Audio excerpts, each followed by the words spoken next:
هذا القرآن يوحدنا لطريق الخير يوجهنا الله تعالى أنزله ورسول الله معلمنا.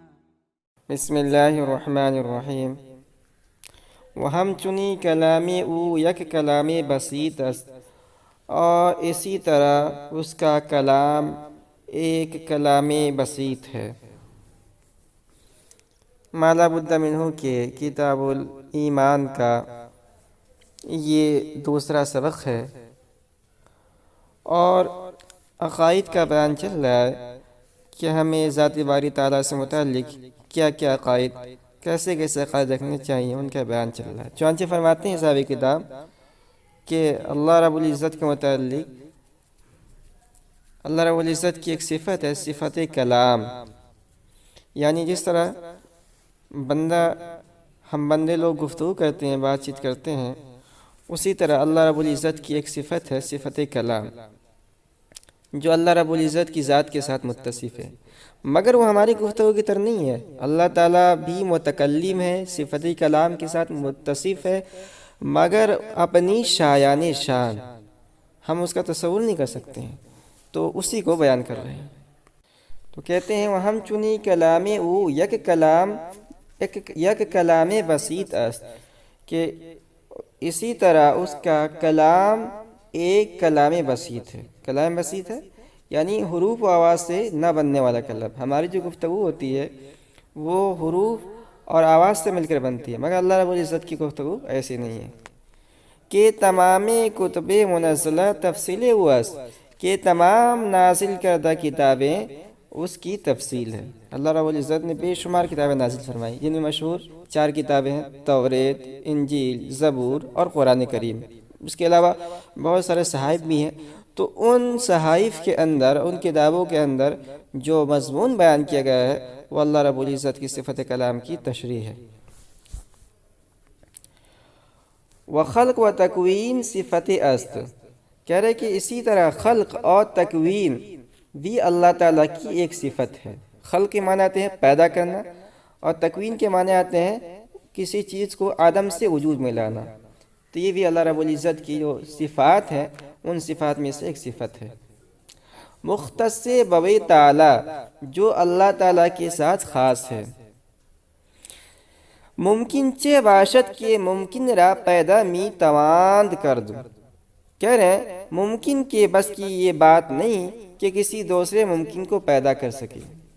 دیکھیے یہ جتنی مخلوقات ہیں یہ سب ممکنات میں سے ہیں، اور اللہ رب العزت کی جو ذات ہے وہ قدیم ہے.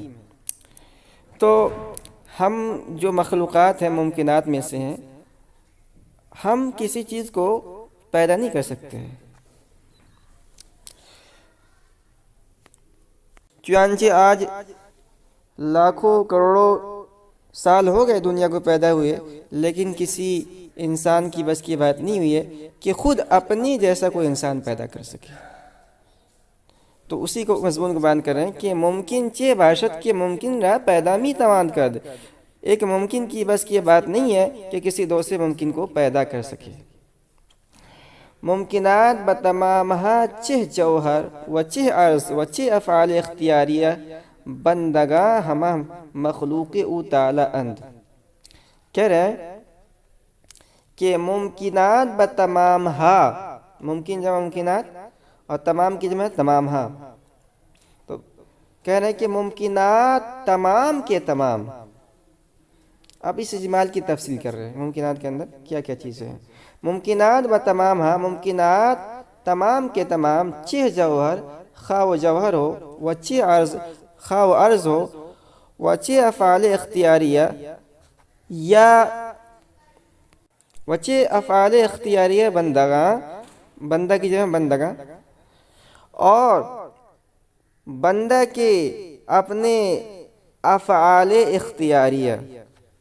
دیکھیے 3 چیزیں ہو گئی. ایک تو ہو گیا جوہر. جوہر کہتے ہیں جو قائم بالذات ہو، اپنے قیام میں دوسرے کا محتاج نہ ہو. اور ایک ہوتا ہے عرض، جو اپنے قیام میں دوسرے کا محتاج ہو. تو ہماری دنیا کے اندر بہت ساری چیزیں ہیں جو جوہر ہیں.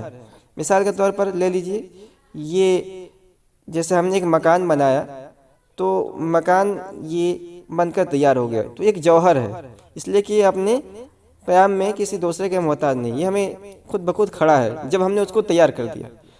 اب مثال کے طور پر رنگ ہے، اس مکان کو ہم رنگ و روغن کریں گے نا، رنگیں گے، وہ جو رنگ ہے رنگ عرض ہے، اس لیے کہ رنگ اس کا کوئی جسم نہیں ہے، اس کو جب تک ہم کسی دوسرے چیز پر نہیں لگائیں گے تب تک اس کا ظہور نہیں ہوا، تو یہ عرض ہو گیا۔ تو یہ دو چیز ہو گئی، اور تیسری چیز ہے افعال اختیاریہ، بندہ کے افعال اختیاریہ۔ دیکھیے اس کی پوری تفصیل تو آپ شرائط کے اندر پڑھیں گے کہ اللہ رب العزت نے ہمیں قدرت دی ہے، اور یہ قدرت ہے قدرت متوہمہ، یعنی ایسا معلوم ہوتا ہے کہ ہمیں قدرت ہے، ہم چل سکتے ہیں، ہم کھا سکتے ہیں، پی سکتے ہیں، نماز پڑھ سکتے ہیں، اور جو ہے برائی بھی کر سکتے ہیں، زنا کر سکتے ہیں، چوری کر سکتے ہیں، تو یہ افعال اختیاریہ ہوئے۔ اس کا حقیقی خالق تو اللہ رب العزت ہے، مگر ہمیں یہ قدرت دی گئی ہے، قدرت متوہمہ اس کو کہتے ہیں، اور یہ جو ہے تکلیف کے لیے کافی ہے، یعنی اسی بنیاد پر اللہ رب العزت نے مکلف بنایا۔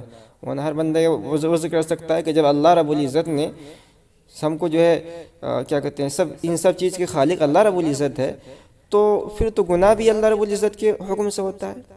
تو اس میں جو ہے اس کا جواب یہی ہے کہ اللہ رب العزت نے ہمیں ایک گناہ کے اندر قدرت دی ہے، اس کو کہتے ہیں قدرت متوہمہ۔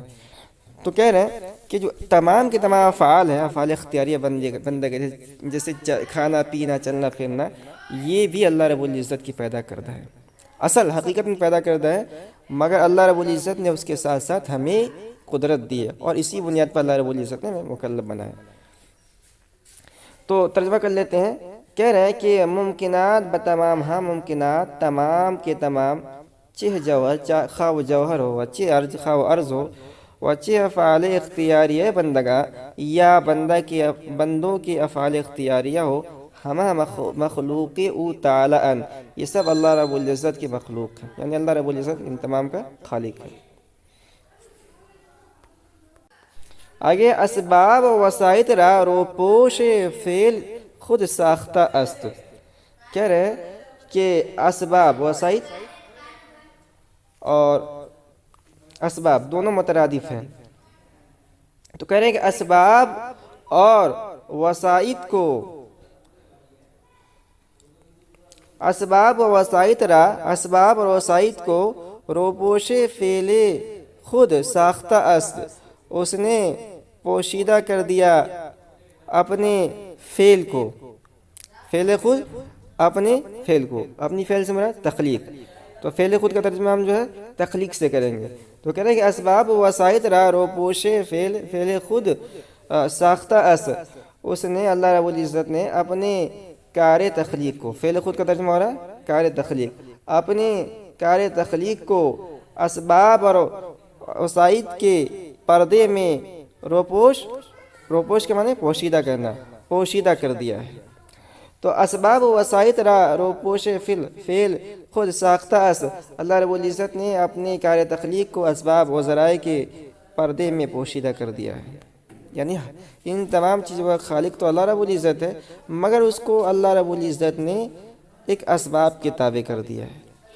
مثال کے طور پر یہ رات کو دین سے نکالنا، رات کو دین سے نکالنے والی ذات اللہ رب العزت کی، پھر دن کے بعد رات کا آنا، یہ بھی اللہ رب العزت اس کو کرتے ہیں، مگر اللہ رب العزت نے اس کو ایک سبب کے تابع کر دیا۔ سبب کیا ہے کہ سورج جب نکلتا ہے تو روشنی پھیلتی ہے اور دن ہو جاتا ہے، سورج جب غروب ہو جاتا ہے تو سورج جو ہے غروب ہونے کی وجہ سے رات اندھیرا پھیل جاتا ہے اور رات ہو جاتی ہے۔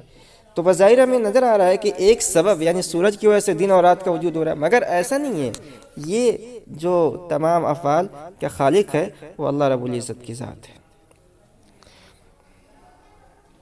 بلکہ دلیل بر ثبوت فعل خود کردہ، بلکہ اپنے فعل کے ثبوت کی دلیل بنا دیا۔